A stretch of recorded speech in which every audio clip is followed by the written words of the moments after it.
Welcome to Contracts and Championships by TW Sports Management. Your inside look at the world of snooker and beyond. We go behind the scenes of the tour with real stories, sharp insights and unfiltered conversations you won't hear anywhere else. From player form to life on tour, breaking news and the sport's future, we're covering it all with personal takes and special guests. This is Sports Unplugged. Welcome back, ladies and gentlemen. Welcome back to Contracts and Championships. We are joined by our brand new co-host, Mr. Rob Francis. Thank you very much, Jane. It didn't take long for me to make a return, so I'm very, very happy to be back and looking forward to seeing where this goes. Absolutely. Well, the first episode was that good that we had to get you back for part two. I've heard that many times, but for various reasons that you can only speculate. No, brilliant. Well, listen, thank you very much for saying yes and... Not, it's a genuine pleasure. No, listen, you did a great job first time. Like we said before, snooker knowledge is fantastic. You, in amongst the snooker fans, is brilliant. You've got a great following, social superstar. So yeah, it was a no-brainer for us. So very excellent player as well. Absolutely, yeah. From what I've been seeing from the last bit, we won't go back there. It's only a matter of time to hold it. Listen, we're not going to be doing that again anytime soon.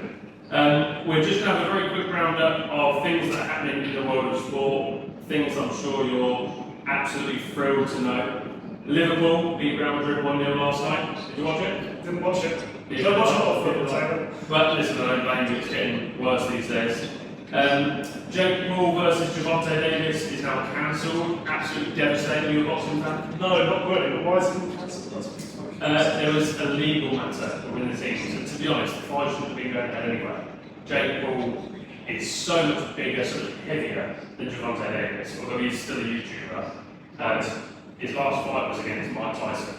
So he's gone from a retired 65-year-old man to quite a prime Javante Davis. So it's almost like the universe has balanced itself out by this happening. Yeah, I mean, it's somewhat good outcome. Absolutely, and in snooker perspective, Jake Paul would be me, and Javante Davis would be someone like Ronnie. I see, right, yeah. So doing yourself a little bit of service. After what we've seen last week, I don't think so. So this week, that is all that's happening in the world of sport, unfortunately. That's everything. There's no other news. Nothing else is happening. Luke, what was the... I did see, I'm not sure which publication did this list, but it was the top 10 sexiest sportsman time moments, I believe. And I think it was Luke Linder was number one. So listen, we're in a world these days of no more six-packs, it's more great six-packs and soft rolls. Yeah. That's it, perfect. Get money in the bank. A little bit of money, Christ. We will move into the snooker stuff. We will start off with Bai Yulu. So Bai Yulu has broken the women's record of the highest break that a woman has ever produced on the World Snooker Tour. It was last owned by Ong Yi, the 137 break. She is now made a 145. It's a hell of a difference. Absolutely. Being a tough clearance is just a completely different kettle of fish as well. So you'd have to think based on that, I've seen a few people speculate, as you know, it's only a matter of time before makes it 147. You have to fancy maybe for the job of that because it's she's shown what she can do. It's on this isn't going to qualify, this is at the next stage of the tournament. So with the frequency we're getting this season, I do think it's maybe it won't happen the next 12 months, but it's better against around. Yeah, no, listen, I completely agree. I think that the development of the women's game has come on leaps and bounds. A note that you made to me was that with how kind of populated and with how kind of reoccurring the tour is at the minute, how reoccurring the tour is, practice time, match sharpness, it's not going to be too long before we do see massive contenders in the world. Exactly, it's not just a case of what just said, practice time, match sharpness. You get that to a certain level of women's sports, playing against the big names and pros on the main tour, these big tournaments with big crowds. That's what they need to do to make that next step. That's what they have to do. I know the talk classes went a bit of a contentious topic in some circles. Because people say, oh, yeah, same for everyone, whatever. And whilst I don't agree with that, I do understand the logic. In this case, we're seeing what these talk cards are going to do. We're giving the 4 best players and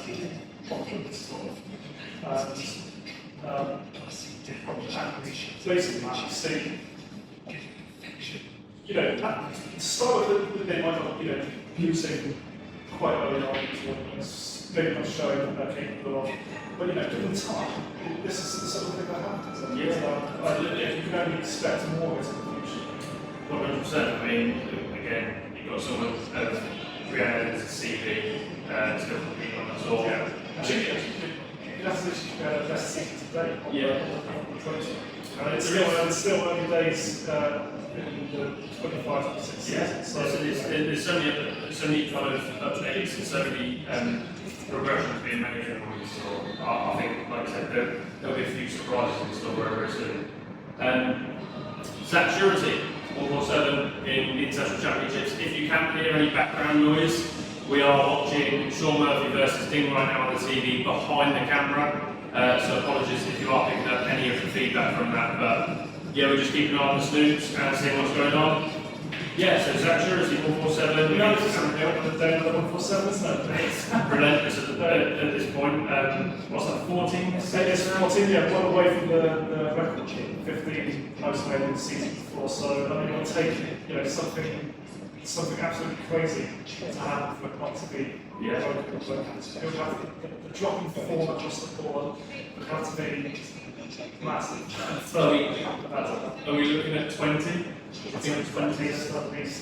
Yeah. I know obviously it was a few years ago now, I think, about the motion that if they're able to make, if there were to be more than 20 made in the season, there would be a prize for that. So, yeah. And at the time it's like ridiculous, just marketing nonsense. It's like it's told, it's not this happened the last month. I think it's not scratches anything about it, to be honest.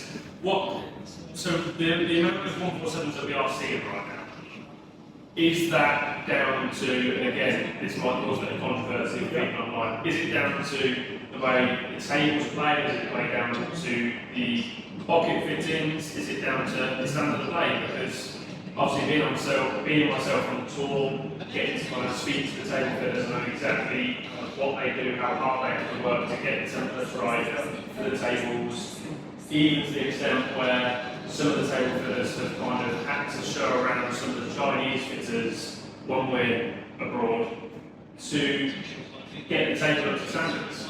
There's a lot of talk about how the tables play different, how the pockets play different, bigger. They're not bigger, they're from the same templates all across the world. Condition-wise, can change, which can cause reactions to the cloth that can help assist the ball going into that pocket. The question I'm trying to ask is it down to a better standard of snooker, or is it down to a different sort of structure of the table, condition-wise? Yeah. I mean, my personal view is that it's a bit of both that. You raise the templates, always told the templates are exactly the same across the board. And what others may have some conspiracy theories, if you like that, about how it's different from that. Well, I don't see any reason to dispute that the tables are doing everything they can to make exactly the same across all the tournaments. I don't see where that would be the case. You raise the point of condition. Now, that is something that is far less controllable, far more variables, especially if you're going out to the Far East. Then you've got humidity makes a difference. I don't know the ins and outs of exactly how it affects the table, but the fact that it affects it at all. It's it makes sense why people play differently on the table. It just makes sense. And I've heard, I think Neil Watson raised the point that we're relatively recent. And he didn't think it was only like And he's playing, he's one position to know and experience that difference. Yes. He doesn't have to just simply be able to stand Absolutely. which, it's that's 100% manufactured because just we know the quality of the strength and depth from player 1 to player 128. So Absolutely. And beyond. Yeah, you've raised a good point. There's an element that I've made on this document here. Obviously, watching Sean currently, I'm pretty sure I butchered his name, Wang Xingzhou, sorry, Wang Xingzhou, against Murphy yesterday. What a phenomenal prospect. Did you watch any of that? I didn't see it, but I saw Murphy saying afterwards, just keeps praising them. Yeah. So, that's like, and it looked like a close call 6-5. Yeah. Actually compared it to a young Ronnie O'Sullivan. It's not a player I've watched, like, I've ever watched, I don't think. So it would be, that's not Ronnie O'Sullivan, that's just a clarification. But, with a performance like that, against a player that's very much in form at the moment, we should Sean. He's in a very good place. He's back-to-back finals, winning one of them. It's if you can, go the distance against them, like you've got some serious talent.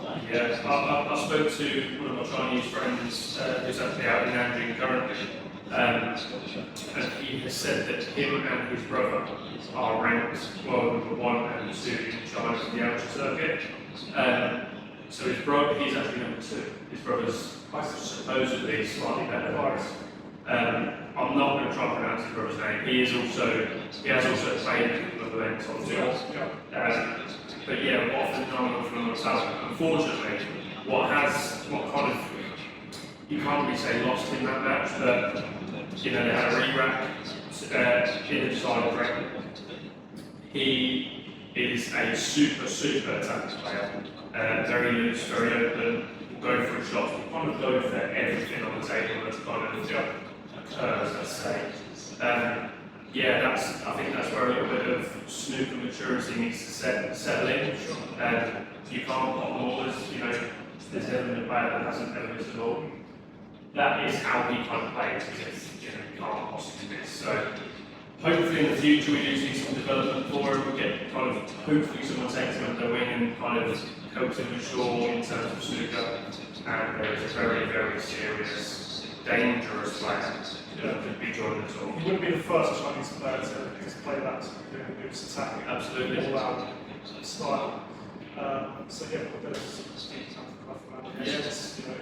well, you kind of mentioned that on the TV right now. We've currently got Wu Yiza, who ended up going for a 4-0 deficit to beat Jutron 6-4. Yeah, and it wasn't like, I didn't see Trump wasn't, he hasn't been his usual self all season, I have to say.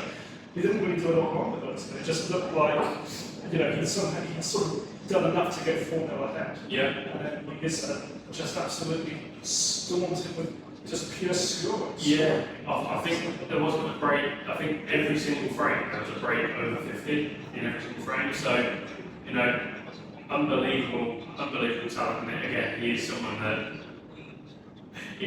for me personally, I can start to see him progressing in terms of that snooker maturity. Yeah. He has always been quite a loose player, going for everything. He has started to kind of develop more of a safety game now, where he's starting to think more, let's say.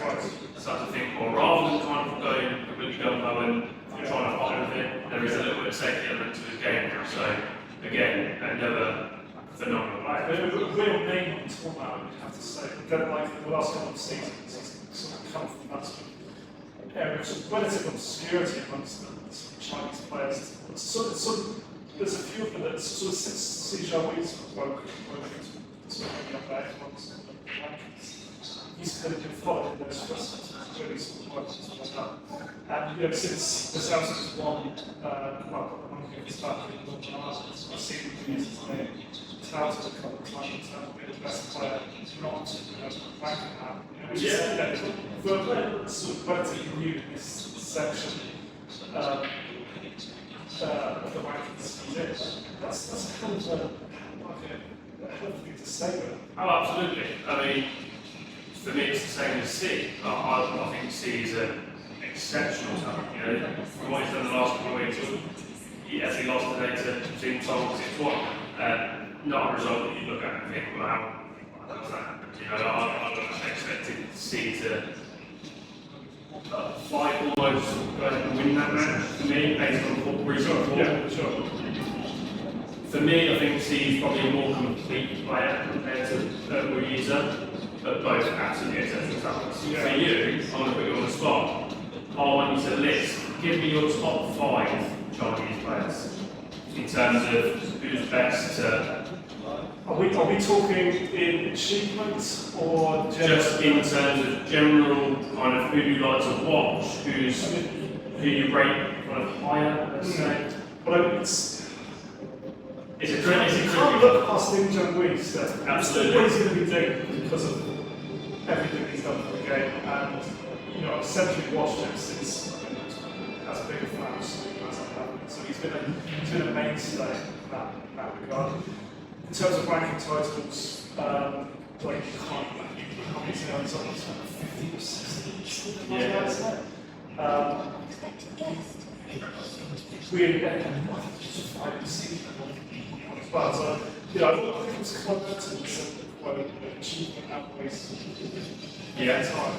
And I think, in terms of this question, I have to consider that and just say that it's number one. But so how do I get 2? Okay, I could be a bit more, maybe, it could potentially be controversial because something Jackson Tom to the Chinese World Championship. A lot of people have expected that to be Diggs. But you in first, you on second. 6 on second, yeah. And that is almost primarily based on the World Championship and in terms of the performance of the Qs will be that whole story, I think, is pretty phenomenal. No matter which side of the fence you're on, because I know obviously it's controversial for obvious reasons.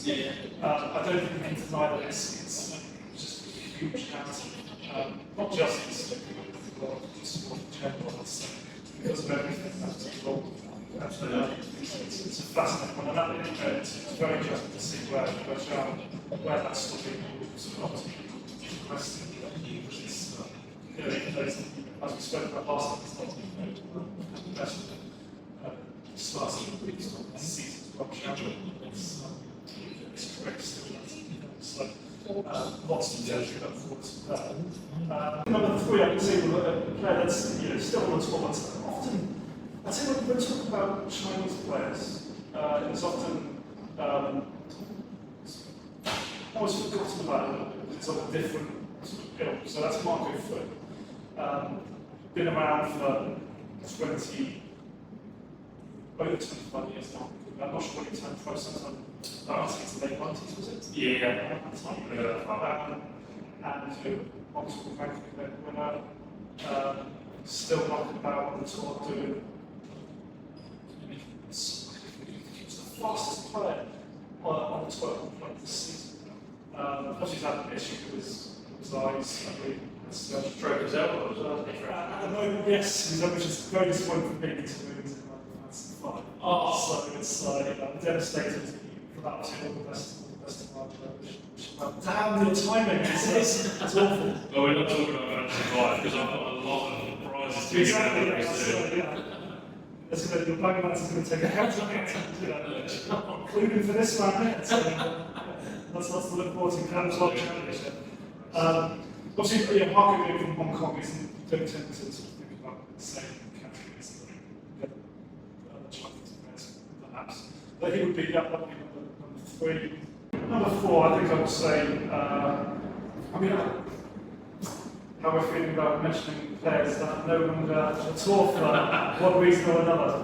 I've got a feeling. I knew. I think I'm going to start some I'll go. I'll say Yang Min-tan. Yeah. Masters champion. And it was an old head on young shoulders in a lot of ways in terms of the way he played the game. And how long has it been now? I think he's got 2 years left. He's got, he did have a hefty bout. Yeah. But it wasn't sort of, necessarily a career. I don't know anything about his intentions regarding potential return to the tour. From what I've seen, and from obviously when we did the GB show in Guangzhou after the World Championships, he's doing exhibitions, he's playing up Hayborn, and obviously he's banned from playing snooker, so he can't play the snooker exhibition, but he's doing a lot of Hayborn across Asia. I don't know a lot about him, but I know it's massive. Oh, It's huge, and it's really good. it's amazing, Yeah. really good. But Hayball and snooker, the associations out of China apparently despise each other. Is that so? Because Hayball is slowly starting to take Right. place. So there's a bitterness for Is this. Absolutely. But listen, just saying Bing Town, that's why I started laughing, because he has got one of the funniest clips I've ever seen, and every time I think about it, Is this what I'm thinking of? the Selby one. Oh, maybe not that actually. So when he beat Selby, Rob Walker. If mine doesn't involve Bob Walker, I'll say that. That's it. Yes. But he said, Rob Walker said to me, turn around and went, so does this break kind of one of your biggest wins of your career? And was Mark Selby a big idol of yours growing up? And being told, I just went, no. But the way he does it it's such a good I can't remember it fully, but it does ring a bell. It's so funny. I will have to look that one up. That sounds ways definitely more than China. The one I was thinking of was I think Bob Walker's series where he YouTube people's houses, and he's getting incredibly excited about people's houses, carpets, and going in the fridge and looking for like under cupboards and all of this sort of stuff. And Jan and his wife are just there. Wife couldn't speak of them. Like just shell shocked. What's this man doing? So I'm sure WSC Martin's phone like promotional social people. But like I'm just gonna do this quick piece or whatever, like speak to you in your house and this sort of stuff. And they have no idea what they're doing. A Rob Walker just going for your cupboards. I think I like what Walker does is fantastic for the game. I love that sort of brand enthusiasm. I think if you're not necessarily prepared for it, then that could be a shot at system. I remember at the World's After Party, just what a legend. Obviously, Dancing. Yeah. well, we had so many interviews to do, including Stephen Hendry's podcast as well. I think we were probably gone for 2 hours after the final ball had been potted. After the trophy there, 2 hours worth of media before we even got to the after party. And at this point, obviously, the staff are de-rigging the taking set down with the branding and all that sort of stuff. Rob was doing some interviews in the newsroom, back and forth. Finally got to the party, kind of roughly about the same time as us, and he just completely let loose. He was the only bloke on the dance floor that was there, throwing some serious shade for a solid 2-3 hours. But he actually ripped his trousers. I've got a video on my phone. I won't show it because I don't want to embarrass him, but he ripped his trousers. He went outside to try and get changed, and there was a stag party walking past him at that. I'll give you a tenner for your shorts. And the stag had a bright pink pair of swimming I remember trunks. seeing those, yeah. And Rob came back in, shirt, tie, pink swimming trunks, just throwing some serious shakes on the dance floor. It's absolutely amazing. That's fantastic, yeah. Brilliant. I think Nick Metcalf on his latest talk on Snooker episode talks about this, like how, because obviously everyone knows what a marathon it is at the crucible. But it's like, for those like walking the south, even for fans, like it's not just those 2 weeks. You've got so many media commitments before and afterwards. It's more like 5 or 6 weeks, really. Especially for qualifiers and preparation and stuff. So it's absolutely let loose, as you say, in the after party. I mean, you have to think it's just a long time coming. You just can't wait to just Absolutely. There's no Craig on squad done. It's so serious for those 2 weeks, so regimented and serious for 2 weeks. The moment it's done, it's kind of like pressure's gone. Yeah, massive boost. Right, who's your fifth? Fifth. So I think I would go with CJW. Yeah. I think that 2023 Worlds when it was the semis against Lucas, that will stay a long time in my mind. So that came out of nowhere.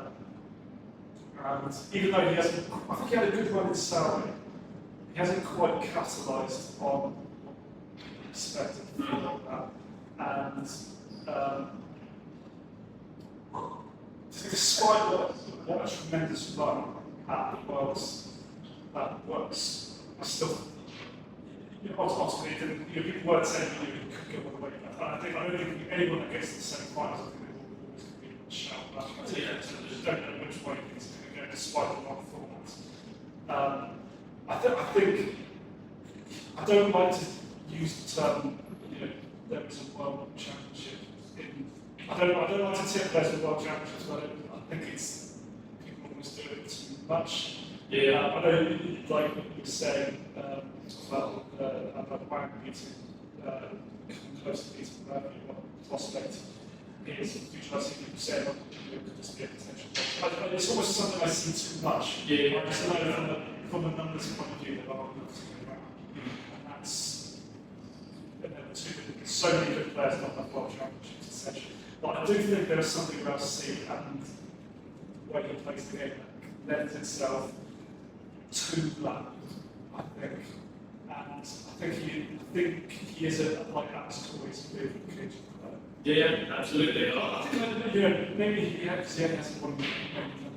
Maybe I'm missing someone that has more in terms of achievement. But in terms of potential, I think it's fair to put. These are your players that you prefer. So I think I could mix that in terms of achievement and then personal. Yeah, absolutely. You've got. I'll give you one mention for Wungisla. So I did want to include someone that I can't quite get, just because I think he is the most rock star. Yeah, absolutely. Like he does not. You can type a picture of phone. He's great value, and I had a chat with him recently in Brentford, and he walked out. Don't take one for another friend. No, yeah, I'm not going to back down that rebel. He walked out of the stage door with a Louis Vuitton jacket on. His hair was kind of as mad as it is, just walking around with a fag. I thought you are probably one of the coolest blokes in this arena. Yeah. But he is very good value for money. Honourable mentions to Goodall, Joe Goodall. Of course, absolutely. How do I forget about Goodall? Yeah, well, I've seen Zhang as make a maximum weight. I don't know if I would put like Zhang and I kind of feel. The thing is, you kind of feel that his race is almost run possibly because he was such a late yeah. And he is in danger of seriously dropping rankings, I believe. I think the place of this one actually as well. Zhao Guidong, I don't know when I put him in those five, but he would have to be in there because I think what he did with regards to opting out of Saudi Arabia for the honour of playing representing China in the World Games, I believe, and then to win that, and then to go from there to win that. I think that is not an easy decision. I think that has to be respected and really commended because Saudi is such a beast in terms of the money. It's a hell of a lot to turn down. Absolutely. Like in terms of both the money itself and the rankings. Being the money, it's huge. That's actually quite a nice little segue to kind of jump onto. It's not a subject that was written down, but just you saying it to kind of make me think about it a little bit in terms of, all this talk about what's happening in Saudi and where the money is and so on and so forth.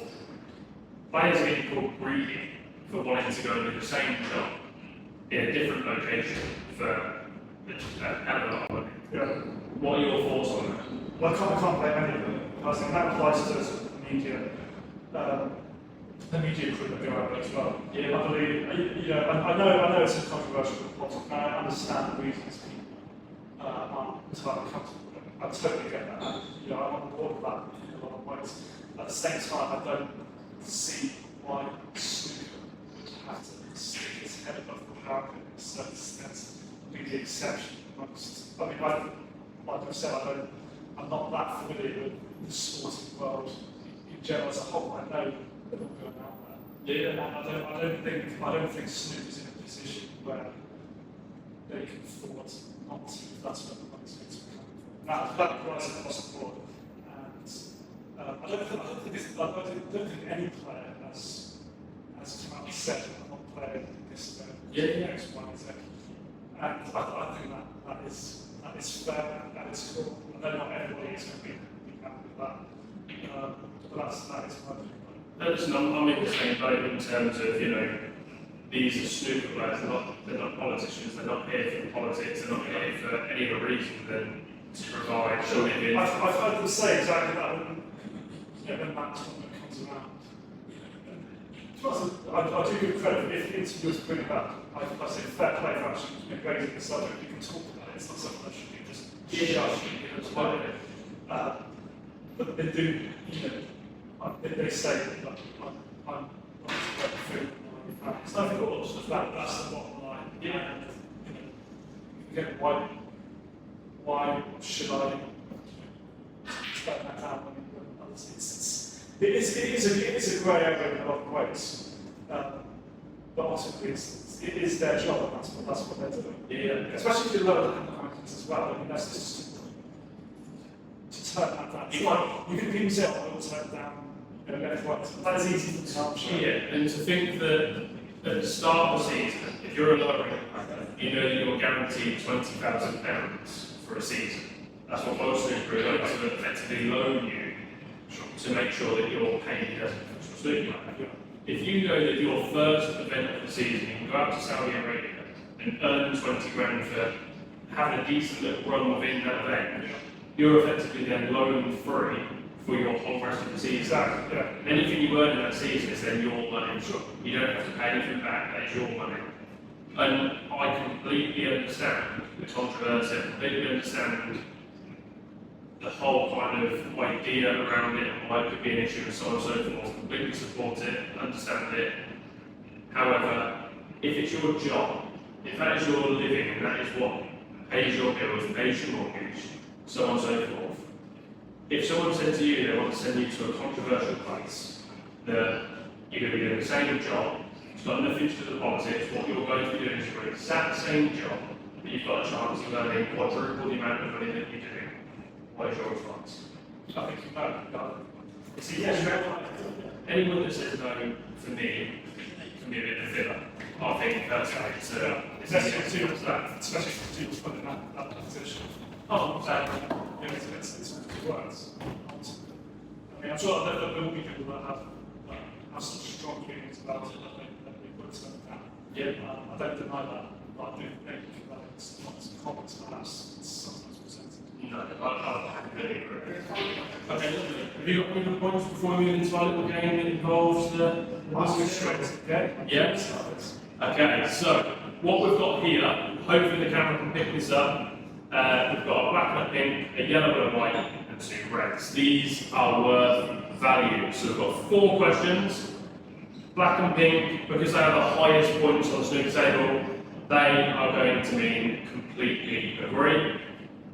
The reds being not so sure, the white and yellow being the lowest point on the table. I know it would be red, but they don't match then. Being the lowest point on the table, they are going to mean no comment. So, the middle line, obviously if you're watching this, you can see if you're listening to Spotify, I'm sorry. I'm going to ask you 4 questions, and I want you to answer by placing one of your balls into the tray in the middle, okay? So, question number 1. Snooker is the hardest individual sport in the world. So remember, black means absolutely agree, red means not too sure, white means no, or yellow means no. Oh, you've gone red. Okay.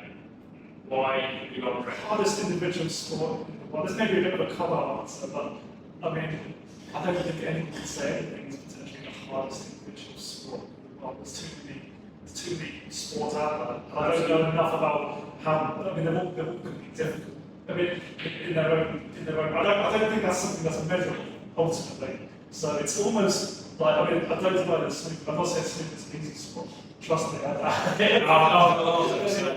This is a look at that.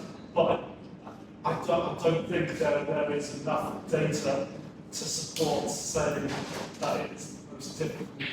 It's that simple. Like, there are too many. How do you get into the nitty-gritty of the question, Taylor? Like, the most difficult, I mean, is that in terms of winning trophies? Is that in terms of the opposition? Is that in terms of just playing the game in general? I would say, for people looking to like potentially get into, well, I think that's a great sport, I've got a bit of free time or something, so it's up there amongst the hardest of which to do so. It's just in terms of, it's not the most fluid game to play if you don't have a relative baseline ability. So there is that, but on the whole, I have to be not too sure about that. There is so many variables, and this is why I say that when I wrote this question, I knew it could be kind of a seed concerning different players. What are your thoughts? Well, it's good because again, you can kind of add so many variabilities to it in terms of, for me, if there was a blue ball, I'd be putting blue in it. But I'm not going to start the fence, so I am going to go to the black one.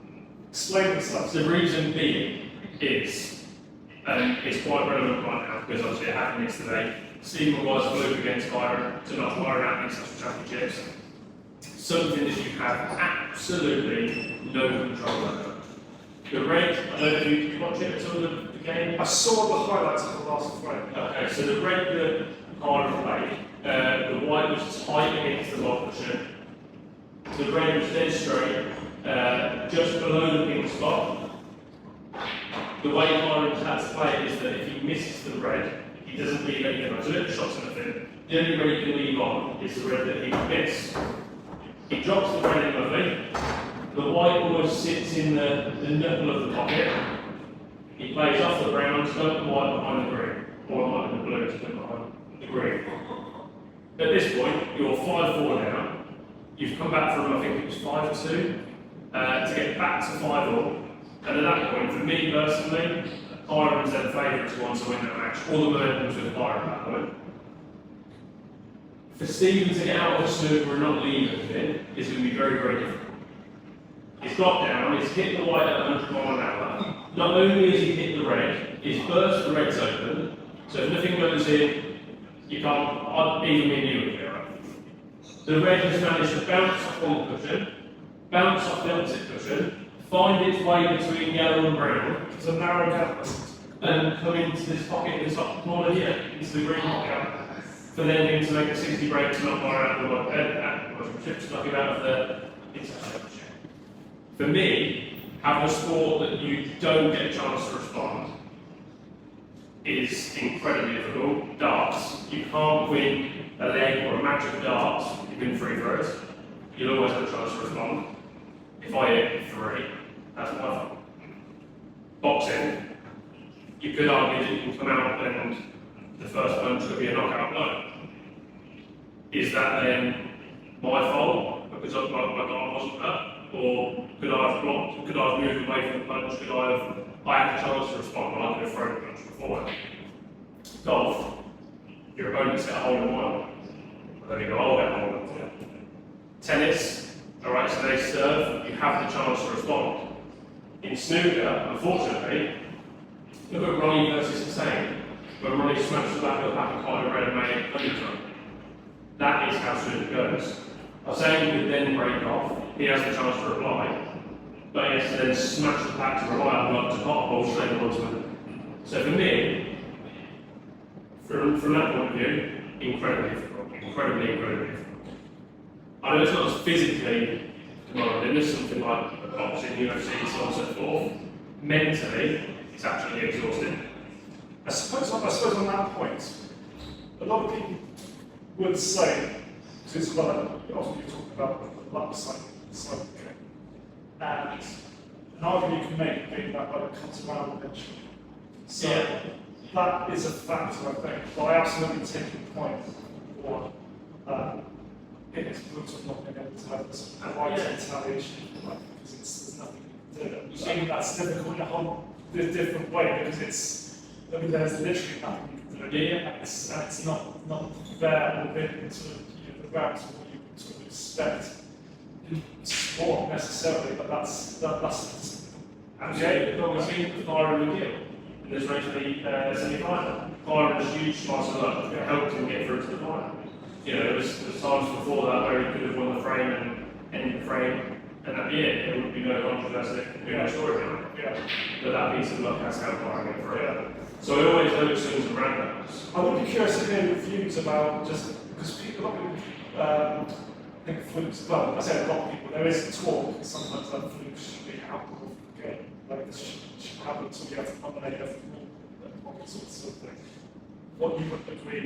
I personally would agree with that. Like it would go too far. Yeah. I think you have to have a bit of a sort of randomizer if you like to make things slightly more possible, I suppose. That almost kind of makes it a little bit like VAR in football. How VAR is now killed football in terms of that's a fair comparison. a goal's got in, you celebrate, this is fantastic. Goal's got in, right, let's wait. VAR, check done, now we can celebrate. Similar in terms of, it's controversial yesterday about how people were being fired. It was controversial back in 2020 when Byron had to get through to the final world. Their stories are people who remember forever. Even to this day, that is one of the most spoken about semi-final matches that has ever existed. I'm not going to lie, I probably hear about it it feels like I hear about it every week. Somebody's talking about it for 1 week. And how amazing is that we have that within the sport? Absolutely, yeah. So yeah, again, that even kind of backs up the idea of why it can be the hardest individual sport, because can you fluke in tennis? Can you fluke in boxing? Can you fluke? Well, people would argue a fluke in golf would be a whole lot. Mentally, the mental side of the sport is completely draining. You're out there for 4 frames, and even when you see the players come out for a toilet break, they can't. You can't go and speak to them. You can't go and chat to them. You can't go and advise them. There's nothing you can possibly do. What I tend to do is I'll take a banana and a little bit of chocolate and hide it somewhere and say, "Byron, when you go to the toilet, that's it, just there. On your way out, grab it, there's your food." Because if I go down and talk to him, it can be classed as, I think, cheating. It's definitely frowned. We get told off for doing it. So, 4 frames, you might be absolutely hammered for 4 frames straight. And there's nothing you can do about it. You can't talk to anyone, you can't kind of, you can't get out of your own mind, because you have to sit still, sit quiet for 4 frames, watch your opponent completely demolish you, with no chance to respond. Whereas boxing, after 3 minutes, you're at your corner, you can sit and talk to your coach, what's he doing that I'm missing? Golf, you've got a caddy that can advise you what clubs to use. Darts, after every leg, you go back out and you can talk to your coach, you can talk to you go to practice.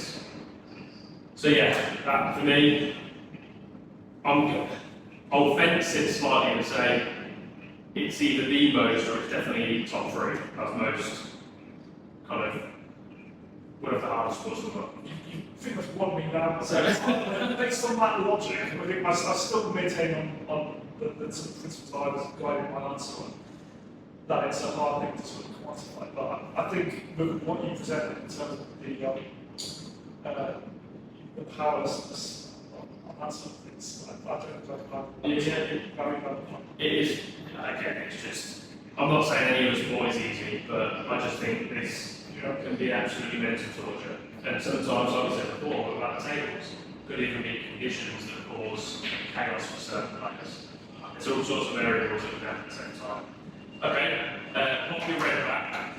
The next question, a 147 is harder than a 9-darter and a hole-in-one.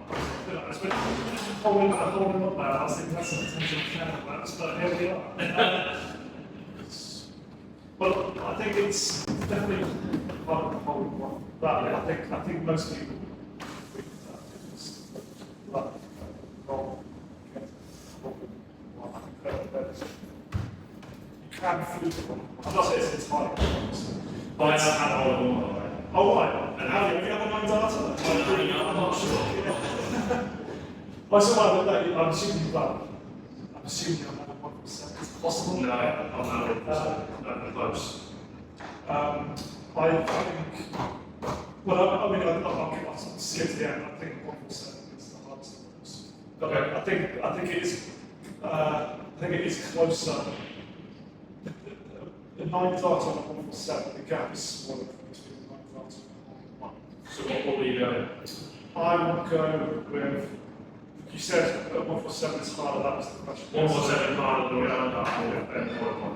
I'm going to join you. I'm going to say yeah, absolutely. Obviously, that argument is pretty solid. Yeah, I think there are a number of shots required, and even though there are elements that you could fluke of a 147, like I think that on balance it is just you can describe it as the perfect frame, which it is at its core. But sometimes the shots aren't played perfectly. There are lots of shots that are played in essence.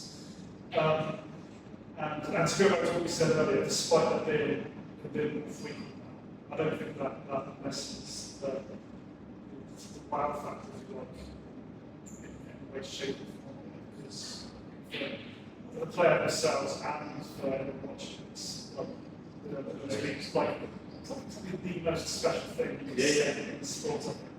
Because it's there, like, if you've got your favourite player winning the title, winning the world title, you can prepare for that sense. You can go and be like, oh, I'll get tickets for that.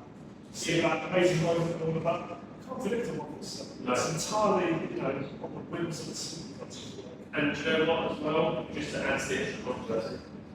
If you're using, if you're using an old style chalk, as a new Thames stuff, the Thames is the best on the market by completely good demand. A kick, you can get a kick in any moment of a frame, and if you are on for a max and you end up getting a kick, that could be the difference between making a max and end of a break and that. So there are other variables that can obviously contribute. What did you watch the paddy bar piece with Sean, Mark Williams, Luke Humphries, and Derwin? Is this the one where Sean attempted to do it? Yeah, I saw that one. Sean for a head on the dartboard. Yeah, I mean, I don't know what you think, so I'm inclined to believe Sean, but maybe in the minority of that. I don't think Sean was just on the mind, which wouldn't be, fair enough if he is. I'm inclined to think it's, even though, I think maybe he was playing out definitely when he was showing off his technique. I'm team Sean. Yeah. I mean, I'm absolutely no way, shape or form disbelief in terms of a hole-in-one, because that's actually quite nice to say, because there is actually professional golfers that haven't still been a hole-in-one. But knowing how good Sean is at golf, and seeing him on golf nets and stuff. He's played on the actual events. Yeah. I can't remember, in the Open? Yeah. I think he tried to qualify for the Open. But again, very, very good at golf. Obviously, very good at snooker. I've seen golf or something from Sean. But snooker, 9 darter. Again, I know there was the hopes of he had someone else throwing the darts for him, and there's a green screen to kind of put in as if he's throwing the darts. I just don't. I can't see him having all three. I just can't. Again, after watching him throw live during playback, for instance, that was a joke. Did he say it was a joke? I can't remember. He said, so when Luke Humphries got him to come over and throw 3 darts, Right. I think. Oh, he made it a joke later on. Yeah, he said he did it on purpose to hit the 1, the 19, and whatever it was. But the way he threw, you just could tell that, again, only he on earth is messing around. For me, I think that no chance. I'd like to see it. We're actually doing it again. We're actually doing it again at the end of November. Kyra and Sean are both confirmed, I believe. They're going to be doing the hole-in-one 447 9-dart challenge. How many people make a day? So that'll be good. End of this month. So yeah, we'll see some more. I will be there, so I'm going to actually ask Sean to throw some darts just for me. I might even make it, so I'm going to just get to the bottom of this once and for all. Yeah, absolutely. There's 1,000 darts. Speak on behalf of Snooker HAS. please get this done. It's not no chance. What did you watch? So going back to the paddy bar thing, did you see Luke Humphries call Sean out and what he said in terms I of? didn't see that. So Luke Humphries, and forgive me if I'm wrong, Luke Humphries, I remember, turned around to Sean and said, as an amateur player, a 147 is definitely harder. If you've got an amateur player who's never been to a compete, never been to a set of darts, they will hit a 9 dart before they hit a 147. Which, yeah, really agree with. At a professional standard, it is easier to make a 147 than it is to make a 9 dart. You know, that is now starting to ring true because of the amount of. That's the argument, the counter argument. Yeah. But for me, still, making 147 is harder due to the variability, like you said, hits, take conditions, so on and so forth. Even to the extent of movement in the ground. You know, snooker is a very quiet sport. Everything needs to be full attentive, you need to keep a bit quiet. In a darts environment, it's very rowdy, it's very, you know, people drinking, people go crazy. What are your thoughts on Well, it's this? interesting because I saw Sean hit 147 shooter, and that's one of the most composed maximum darts. And you kind of think, well, maybe the professionals offer that, but in terms of like, you know, if you've got a bunch, it's, you know, it's not going to be put off by this little thing like that. So I've always found that quite interesting. He never looked like in any way like that. So you know, people hold that 147 to such high esteem because of the circumstances. But you know, in some ways, it almost made it easier for him. Yeah, in that sense. it's a good thing to think about. I can't remember what was the question was. So Luke Humphries said that. Yeah, I liked that way of looking at it because it sees some nuance in the stats there as well. There could be merit in that. I don't really know enough about darts. I'm definitely not. Maybe I'm slightly lower darts than I am. I feel that there's. How many darts have I been to? Most less. Oh, that's what I was going to say. Yeah. I don't know the numbers on that, to be honest. Yeah. I mean, when you just start to look at the numbers, there's so you have to take into account the number of matches getting played, like across the season, and also to delve into that. Yeah. My instinct is 147 is harder because I feel like there's less.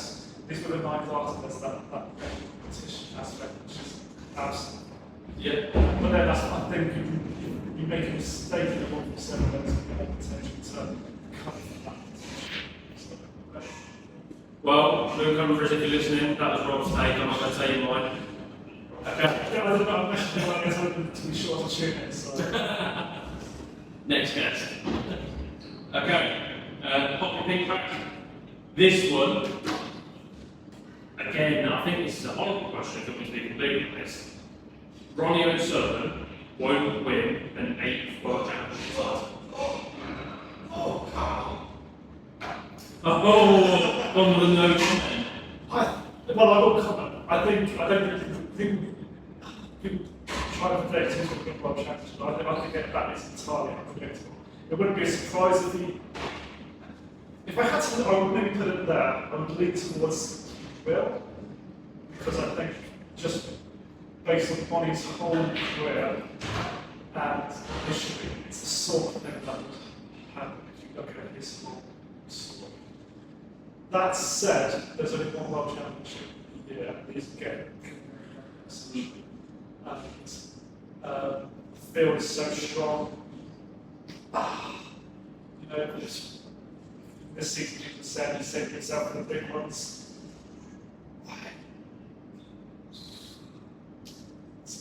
I am going to be completely defensive. It's hard because there's no. I'm going here. No, that's me saying I think he will. oh, I So- thought, what was this side? The question is, won't win an 8th Oh, World right, Championship. in that case. So won't means absolutely. Yes. So in that case, Okay. that's more likely. So you're on the fence, but more slightly leaning Yeah, towards him. yeah, just because even though logically I think it shouldn't really be, why is it on the field being so strong? I think think I don't think you can say anyone is nailed on to win. I think that's just too. It's nice. yeah. But at the same time, it feels like it's a very Ronnie O'Sullivan thing. Absolutely, it's just that's the same thing. It's a very Ronnie O'Sullivan thing to do. Yeah. Okay. Do you know, I don't even think there needs to be anything else that needs to be said about that. For me personally, I think that he's still extremely too good. Always dangerous. Ridiculous. Obviously, we've seen him in Saudi, how long he in Saudi, 2 or 4 of his weight clean. Yeah, probably obviously edged it out in the final. Ronnie had his chance.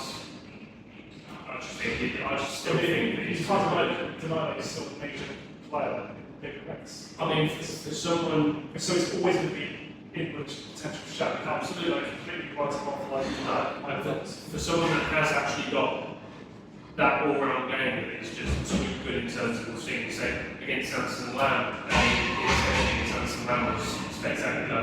His point ability has always been spectacular. That's why he is the GOAT. So for me, I think he's more than capable of me. Yeah. Definitely more than capable, I'd say. Whether it happens or not is a different. Yeah. Definitely. It's not out of the question. I don't think anyone would argue that. I think you have to be. There aren't that many people. The word declines bank about too much, I feel. Session. So, yeah, the decline is going to value when a player loses. People can say about John this season, actually, if you can believe that. It always feels like, guess the potentially that far away, so I've seen it to scout a player, even if they're not winning, sort of as religious as they are still.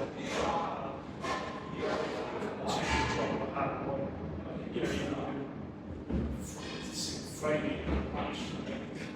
You talk about one stroke of luck at the right time make the difference between sort of a terrible season and a bad season. Yeah. I think it was, I can't remember the exact, I think it was when Ronnie, I think it was in danger of, I can't remember the exact circumstances, but he was playing in a qualifier against Jimmy Watson. And if he lost that, he was behind, and if he was to lose it, he would be something that serious repercussions. It's hope to qualify, if not it's an early round. But yeah, he came back and he completely transformed his sort of season. Yeah. It's like, it's small margins at the end of the day. We talk about small margins at the day. It's small margins in terms of just the whole, the season as a whole. But that also does correlate back to why snooker can get high score as well, because there is so many different variables. And like I said, snooker is massively about momentum. And when you gain momentum as a player, that's why we see it often in tournament breaks. Once you've got momentum, go into the toilet and let your opponent sit there and think about what's just happened and then stew on it for a little bit longer. It has a major effect that people don't realise. So when you have the momentum, it's very hard to play against someone that has all the momentum against them. Yeah. It's then very hard to kind of switch the dynamic of that. And again, that's why sometimes we talk about snooker maturity. A mature snooker player knows how to adjust the momentum and change the momentum when it's needed. Whether that be slightly slowing the game, the rate of play down, a bit more of an intense safety battle rather than going for the shots that can range to the long range. What are your thoughts on putting potential balls in place for both? I think it might have been Sean Murphy. I don't know. I haven't landed Sean Murphy too much that. But I think it might have been the World Team was talking about this season. Throughout the match, possibly. I think he may have been just spitballing and speculating, obviously. He did run to that. All of a sudden, sure, it's a campaign No, I think it adds to the drama. It adds to the drama of snooker in terms of what you just said, when you've got the momentum. I agree. And also, I think that it's one of those cases where there will be legitimate. But we don't want another hard-working situation where it's a change to this session. Especially when you're around it too often, you see too much. Yeah, with that as well, just on that note, you know, there's, like I said before, when you don't have that opportunity to go out and speak to a coach or speak to a mentor and get a bit of advice, just having that bit of a break from just sitting in a dark room, artificial lights, lots of murmurs behind you, you're fully focused. Having that, when you try and concentrate on something for too long, you lose concentration, you start to feel, you get in your own mind, you start thinking all sorts and so on and so forth. Having that 1 to 2 minutes of just being able to go out, splash a bit of cold water on your face, a bit of a reset, a bit of fresh air, a bit of change of atmosphere, to then go back in, for me, it can be essential. And it can give you a little bit of a mental break as well. So yeah, for me, that's an absolute no-go. That's as silly as, but despite why I was saying I think that's not what Sean's as well. that is what it I've only said it to see what it says. It's interesting because like back to what you said earlier about you're not it's not an actual rule, is it? It's frowned upon for you to speak to players during. Which is interesting because I wasn't aware of that. I don't think I was entirely sure of exactly what was allowed there, was it? Because I know people that have spoken to players in tweet frames sort of just so it's it's something to sort of police, but it is so it's something that's frowned upon. Also, I'm sure players text during like tweet frames as well. I don't know what the rules are that extensive using phones and stuff. Wouldn't do, but I don't think. So you can't sort of, that's nothing you can control at all. No, but to be honest, the way it works is when the lads come off from the match day, when they end up going to the toilet, one of the security guards will follow them to the toilet after they went outside. But they'll lead into the toilet and make sure that they're not interrupted by anyone, whether it be fans or it be coaches or it be anyone. And there have been times before where I've followed Byron from 10 yards, 15 yards away, and I will just be muttering things out. Yeah, so I often come along with chocolates and bananas, and I'll follow them through and I'll leave it somewhere for them to be able to come back and pick up on and grab what they need. And it's just a case of literally, I won't say what the key words are, but I say words that try to almost inspire or give a bit of shut the arse, a little bit. And I've had it before where I'm walking along with food in my hand, and I've had one of the security guards kind of hold me and say, look, you can't do it, you can't do it, don't like step back. So I go, okay, well I'll just follow them for 10, 15 yards away and I'll say it out loud so they can hear me. I'm very respectful in terms of the opponent's walking back. I'll step out of the way, I'll just knock on turns, when I make any eye contact, I'll move out of the way and then continue. But yeah, again, it's. This must be a very specific. They're all different events, to be honest. Yeah. And it depends on the stature of the event as well, what kind of mode they're in within the event. If they're, it's the world championship, you're freaking down, that would be a case of then obviously more inspiring words and trying to kind of get a bit of drive into them. Because you've got to remember, with snooker, they're very one-dimensional in terms of how they think and how they do things. People on the external, I always kind of compare myself to the snooker light in terms of I look down as a bird's eye view, seeing what can be changed where, off the table especially. I'd never give anyone any advice on how to play snooker and coach snooker because, well, we've seen in the last episode, but just have a bit of involvement to inspire, to reset, to kind of give a bit of kick up backside of what you do, right, better than this. So yeah, from that sort of element instead.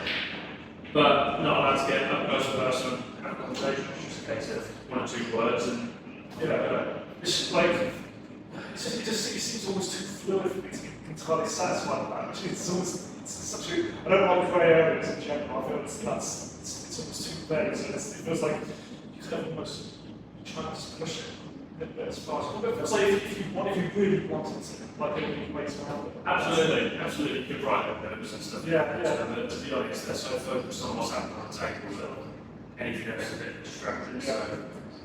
Okay. Last question to end the show on. And it's I think it's going to be a big one.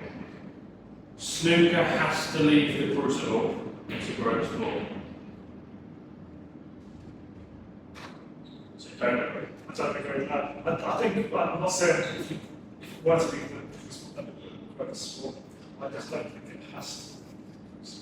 I think the word has is very key. It's not, I don't think it's an all or nothing situation necessarily. It might be where I don't know it's an aspect of working, deals being made, and all that. But I think I would think and I would hope that it is possible to keep the World Championship at the crucible and grow the sports in the various other avenues that are available. I think it's ultimately, I mean, I know that there's a lot of money and offers on the table. Obviously, that is always going to be a consideration. And if that's the way it goes, I would hope I would be pragmatic and quite supportive of that. I would like to go to the World Championship where it would work out to be the case. I wouldn't just write it off as, well, it's wrong. That's it. It's not good. Well, I would like to look at the positives of the situation if that has to be the case. But that's it. As a history and prestige associated with the World Championship, it's such a big part of why people fell in love with snooker in the first place. Well, I suppose perhaps there's been a UK bias at the moment. It's a British question, but it's probably a lot of UK bias in what I'm saying. Fans across Asia, typically from I know it's just a building at the end of the day.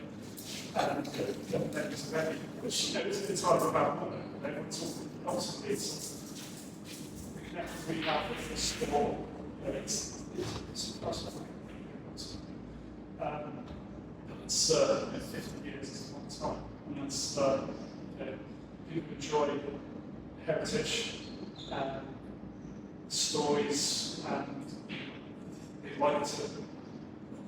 they enjoy that and would like to see it maintained. Ultimately, it's not much more I can add than that. Other than I know that there are a few options thrown around in regards to development, just expand and maybe move to somewhere else within Sheffield, which I categorically think would be. I think if it's going to move like go big, then just no half, just one or the other one. Move it just out of I'm very much in the same boat. I don't feel like the crucible. I don't feel like the World Championships will be the World Championships without the crucible. And I remember saying it's obviously after the disappointment of losing first round as a defending champ, but there's not many places on the circuit that can create so much happiness and so much sadness at the same time. So much joy and excitement from 2024 to so much disbelief and so much heartbreak in 2025. I don't feel like you get that anywhere else. I don't feel like you get that. You could put a £500,000 winner's fee on any event in any situation anywhere else. I just don't feel like you get that same sort of feeling and same emotion anywhere else. Just think it's impossible. But I then also have to play devil's advocate in terms of you have to put yourself in the mind of the promoter in terms of who's in charge, who's running the World Snooker Tour, and being a businessman and wanting to earn more money. The fans, the prestige and the history of that sport doesn't necessarily take control, take priority. What has to take priority is growth, more ticket sales, more money involved in the sport, more clicks, more views, or all these things do add up. And although we're not seeing it right now in Saudi, we're getting probably 10, 15 people turn up to an event in Saudi. At some point, we have to have kind of a blueprint or like a system that allows people to learn, allows people to understand how the sport's played, learn what the sport is all about before we can take that step to say, right, the World Championships is now fit for Saudi Arabia and anyone else. We've just seen it, the starters now got £1 million to win snooker, got £500,000. Saudi, for me now, obviously, the Saudi Arabian Masters is £500,000 at the moment. That's what the 167 for the Saudi Arabian Masters. If that matches the World Championships in terms of prize money, the prestige kind of gets dampened slightly. Either the World Championship needs to move, or the prize money needs to go up. The World Championships. If the prize money goes up at the World Championship, ticket prices need to increase. Straight away, it's going to discourage fans. It's going to upset fans. That heritage and that kind of history factor then comes crumbling down slightly because people think, well, it's now about the money compared to other prestige in snooker. And yeah, for me, you need more seats. If you're going to increase the prize money, you need more seats. So there's so many different variables as to pros and cons from it, but for me, the crucible is the home of snooker. I don't think it will move, but very, very fair point. Is, I can't disagree with you said that. But I would add on another factor that we brushed upon in the last episode. I think at least for the first 2 or 3 years in wrestling, people wouldn't necessarily. I think you said Kyron was like, he's pleased to won the World Championship at the Crucible. There would always be question marks over the winners like the Crucible potentially, as unfair and harsh as that is. And I don't know why. I agree. I remember even during the 2020 Worlds being around crowds for the most part, even though still at the Crucible during COVID, obviously Ben from the crowd. I remember, Clive reaching the final, was saying that he wins. It's Gas next to his name. Yeah. Then you're back in the crowd, it's not the same. So it's, it doesn't take a lot for those conversations to start, and that's something I would definitely tread I understand, I do think evolution, is important, and the sports should aim to grow. Absolutely. And if it has to be that way, then that's how it is, and I'll accept that. But I don't think it should. I don't think they really do consider the growth that there is problems with Okay. Well, there we have it. I think that's all for today. It's been pretty solid. There's loads of information, loads of details as well, which I love doing. I love being able to actually provide a bit of insight in terms of a personal view rather than being just kind of the overall view that kind of over everybody else. So it's lovely. Well, I enjoy hearing your takes from the background of the boxing. It's absolutely fascinating. That's why I think it's worked quite well, because obviously being a social media superstar, you get kind of the fans' outtakes of things and kind of understand from the fans' perspective, and you kind of see things from what the fans want, what the fans need, how it's perceived from kind of an outsider's perspective. So it works really well. How was your first show as co-host? Enjoyed it very much, I'm looking forward to coming back for a lot. Amazing. Well, thank you very much. Make sure if you've got any sporty friends or family to share the episode, share the actual channel, go like, subscribe, go follow Rob on all social medias, and we will see you very, very soon. Thank you. Thank you very much for listening, everyone, and watching. Really appreciate it.